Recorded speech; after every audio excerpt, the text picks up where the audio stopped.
War did not come to Westeros with men. In the dawn of days, the children of the forest fought the giants.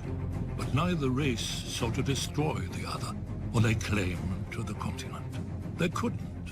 The children hunted and fought with dragon-glass arrows and spears, and the giants had only the branches they pulled from trees. Nor could both races fill more than one of the 7 kingdoms of today. Then the southern deserts coughed up a new race, the First Men, who had crossed the narrow sea over the Arm of Dorne. Unlike the children and giants, the First Men lived in huts and villages and farmed the land to eat. And there were so many. As the numbers swelled, men needed ever more fields and timber. Of course, they saw that the great forests could provide both. When they cut into the deep woods, however, they stumbled on a strange sight.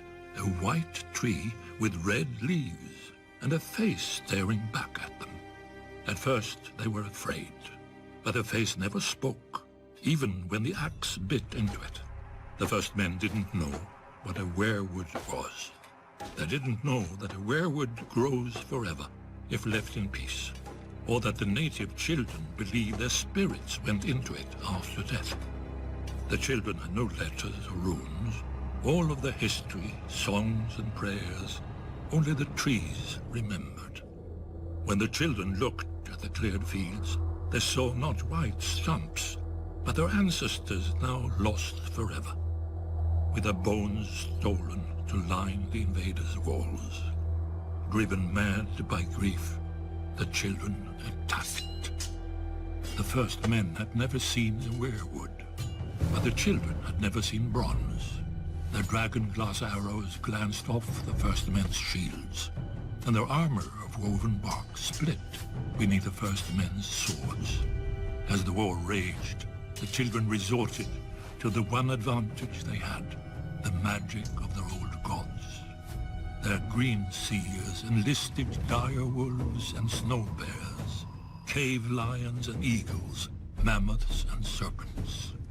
In return, the First Men cut down and burned every weirwood they could find, fearing that the children would spy on them through the faces in the trees. The children became desperate. Their green seers called down the Hammer of Waters to break the Arm of Dorne, destroying the bridge that men crossed into Westeros, and to flood the neck to contain men to the south. But the First Men would not be stopped. Fearing extinction, the children combined their powers for one last spell that would save their people and their land from the invaders.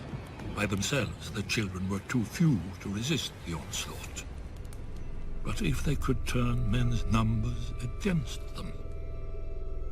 After hundreds of years and untold death and destruction, the wisest heads of the children and the First Men finally prevailed.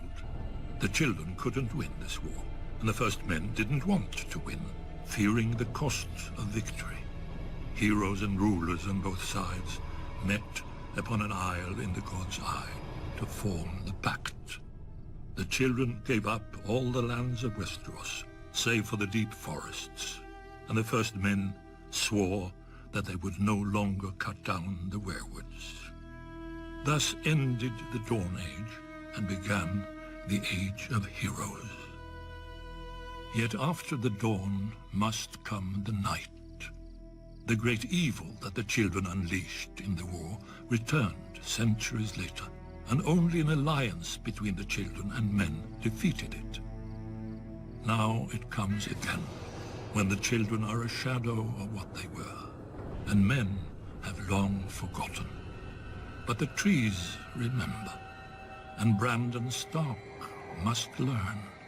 Or, as we watched the First Men, so we will watch the last.